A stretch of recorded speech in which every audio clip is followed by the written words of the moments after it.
Excelentíssimo senhor presidente, senhoras deputadas, senhores deputados.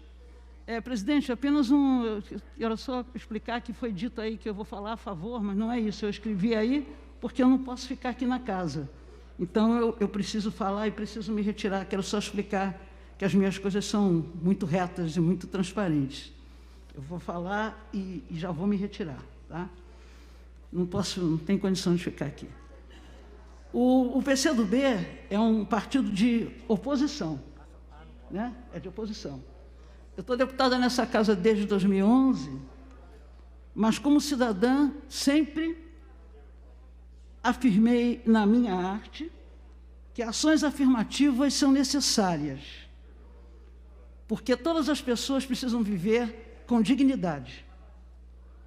Política social não é política para dar lucro. Política social é uma coisa que tem a ver com o bem viver da população, que tem a ver com as demandas do povo pobre, com as demandas da maioria da população do estado de São Paulo, inclusive. Fundações, autarquias, companhias, empresas, então, que têm como meta o fortalecimento, preservação de direitos da sociedade, não podem ser responsabilizadas pelo déficit milionário. Muitas empresas, inclusive foi dito ainda há pouco aqui pelo deputado Caio, muitas empresas, grandes empresas, elas são isentas, inclusive, de pagar impostos. Cansamos de fazer isso aqui na Assembleia. Ajuste fiscal, tendo que destruir órgãos públicos e de grandes necessidades do povo, também não dá para eu entender. O que eu estou escrevendo aqui, eu escrevi isso agora à tarde, eu acho que órgão público, são vários órgãos importantes, eles são de grande valia para o povo, principalmente para as pessoas mais vulneráveis. Como é que o governo ele quer interromper programas como Remédio Popular, Fundação Oncocentro, que a gente conheceu, inclusive, Instituto de Medicina Social e Criminologia, que é o IMESC. Aliás, eu quero ressaltar, deputada Janaína Pascoal, eu vi que Vossa Excelência está contra esse projeto, inclusive, por causa dessa questão, porque as pessoas, quando precisam fazer qualquer laudo em qualquer lugar, precisam ter dinheiro, e quem não tem, vai buscar recurso no IMESC. Então, quando digo que eu voto sempre a favor de pessoas que têm ideias conectadas com os anseios do povo, não é brincadeira. Meu problema com Vossa Excelência vem da questão da nossa presidente Dilma. Fora isso, a gente separa na hora que a gente vai falar as coisas aqui, tem que saber o que é certo e o que é errado. Eu acho que a sua posição nesse aspecto foi certa. Só queria publicamente falar isso para Vossa Excelência. O Caio falou aqui do ITESP. Eu queria dizer para ele que eu perdi a conta das vezes que eu estive lá no ITESP para falar sobre quilombolas, trabalhadores rurais, assentamentos. Fomos inúmeras vezes ao ITESP e nunca conseguimos entender porque há esse interesse de excluir o ITESP. Ele é muito, muito importante para os trabalhadores rurais. Então, a gente sabe o que é o ITESP, que foi dito aqui que aqui ninguém sabia que se tratava do ITESP. A gente sabe que a gente teve lá. Fundação do Instituto de Terras do Estado de São Paulo. A necessidade da continuação do ITESP é porque os donos da terra eles vão fazer o que eles quiserem. Se acabar com o ITESP, aí vai virar uma farra, né? Porque a elite, ela tem um atraso de ideias. Ela acha que a questão escravatista ainda não acabou, sabe? Essa questão continua aí, firme e forte, tá? O ITESP é referência não só no Brasil, como em outros lugares também. Ele precisa ser fortalecido. Secretaria de Agricultura, para onde querem mandar o ITESP, tem um problema muito sério para mim, porque ela dialoga com agronegócio. Quem dialoga com agronegócio não pode ser a favor de trabalhador rural. Quero deixar claro que eu não sou contra o agronegócio, porque ele também tem algumas questões que desenvolve o país, consegue fazer aí inúmeras exportações, e a gente não pode negar que o centro-oeste do Brasil tem dado um impulso, né, para esse país. Mas é preciso que se entenda o agronegócio, mas que se entenda também as pessoas que trabalham com a terra, as pessoas que precisam daquele espaço, precisam daquele terreno. Não dá para entender agronegócio com todo mundo querer derrubar lugares de trabalhadores para fazer pasto. Isso a gente não consegue entender. Não dá para entender que queiram tirar terras de povos indígenas.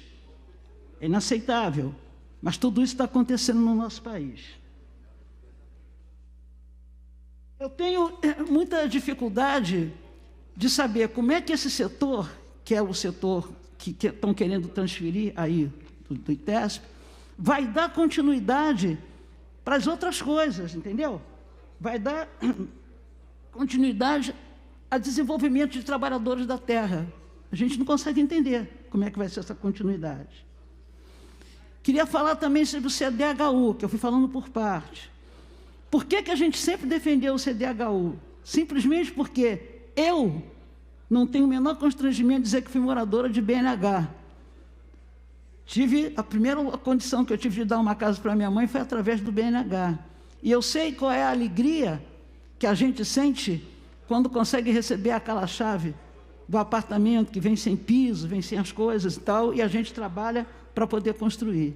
Então, querer acabar com o CDHU, que é a única forma que a pessoa tem de ter uma esperança de ter a sua casa, a sua moradia, eu acho uma grande covardia. Por quê? O interesse do quê? E é da exploração imobiliária, né? Todo mundo está querendo pegar todos os terrenos para levantar aí todas essas grandes torres que a gente tem visto aqui na cidade de São Paulo. Quando é perto de lugar de praia, é para construir os resorts, porque é interessante. Não é interessante deixar lá os ribeirinhas, as pessoas que cuidam, que vivem daquilo ali para sobreviver. Então, não dá para aceitar. Acho que é um retrocesso muito grande tirar a moradia de quem precisa. Tá?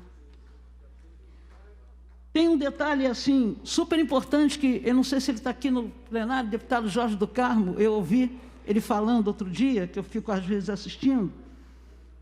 Como é que as pessoas vão ter os seus contratos interrompidos se eles passarem o CDHU para uma empresa qualquer privada? E quem tem carnê? O que é que faz com o carnê? Rasga? Interrompe? É o grande sonho das pessoas, né? Ter a sua casa. A importância dessa companhia, eu estou falando do CDHU, é a questão do atendimento habitacional, que, na verdade, cuida não só de urbanização, como cuida da proteção ambiental e da cidadania às pessoas. Você pode ter o seu endereço. Então, acaba com a cidadania também. Tá?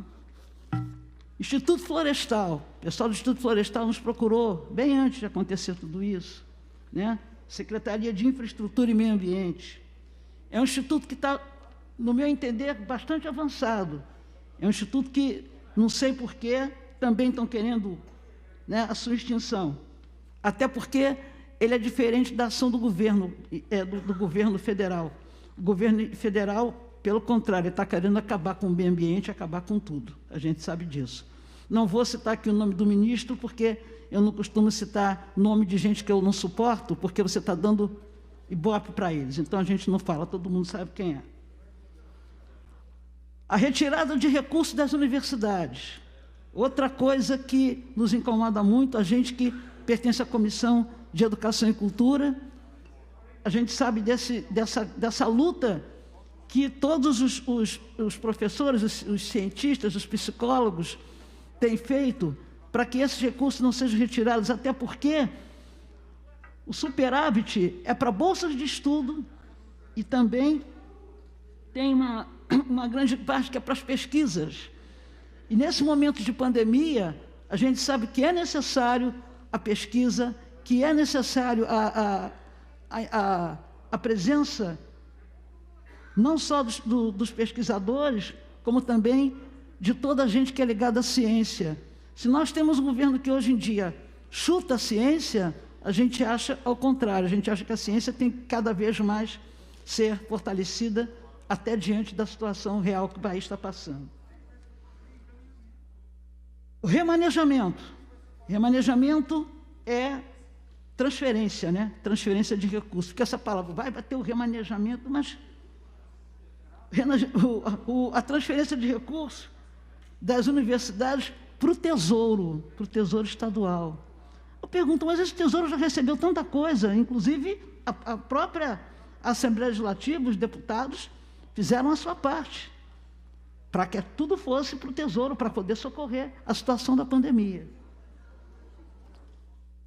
MTU, transportes, mexe novamente com a população, porque trabalhadores e estudantes é que precisam desse transporte interestadual.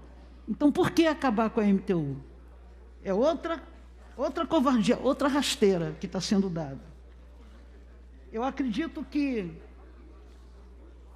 todas as questões que incomodam os segmentos que acompanham o nosso mandato, eu procurei citar aqui, que nem tudo que está nesse projeto a gente entende, mas do que eu sei, do que eu posso comentar, que eu posso analisar, eu estou colocando. E quero dizer o seguinte, destruir empresa pública, destruir serviço público é uma coisa totalmente inaceitável, porque quando você fala que uma coisa é pública, é porque o povo precisa daquilo. A gente não pode esquecer que, ano passado, o projeto de lei número 1, que foi aquele que acabou aí com uma série de empresas importantes para o Estado de São Paulo, nos pegou de surpresa. E esse projeto que chega agora também nos pega de surpresa, porque a gente está dentro de uma pandemia. Nós não esperávamos que fosse acontecer isso ontem aqui, né? Mesmo eu não podendo estar aqui na casa, eu hoje fiz questão de vir, estava falando com o deputado Enio Tato, deputado Barba também, deputada Bebel, que são pessoas que eu costumo falar via Zap, que eu estava fazendo tudo para poder ter condições de estar aqui. Vocês veem que eu estou falando até com dificuldade, porque essa máscara realmente ela é complicada. Eu pergunto o seguinte, a quem interessa o desmonte? Quem é que está interessado no desmonte dos organismos públicos? Só pode ser o segmento da iniciativa privada. Só eles se podem interessar. Porque a cada dia eles enriquecem mais. Cada dia eles ficam mais ricos, né? Em prejuízo da população pobre, em prejuízo dos profissionais extremamente capacitados que passaram nos concursos, são profissionais que fizeram concurso, estudaram, foram aprovados, estão diariamente atendendo a população carente. Então, a gente sabe que a aprovação desse projeto vai causar tudo isso.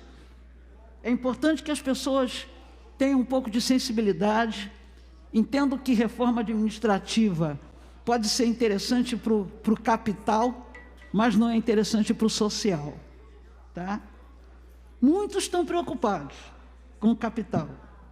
Esquece que ar puro e água potável é uma coisa muito importante. A deputada Mônica sabe disso, que é uma pessoa que luta muito pelo meio ambiente. Ar puro e água potável, a gente não pode viver sem isso. Se isso acabar, eu quero ver o dinheiro que vai poder comprar isso, não tem como, né?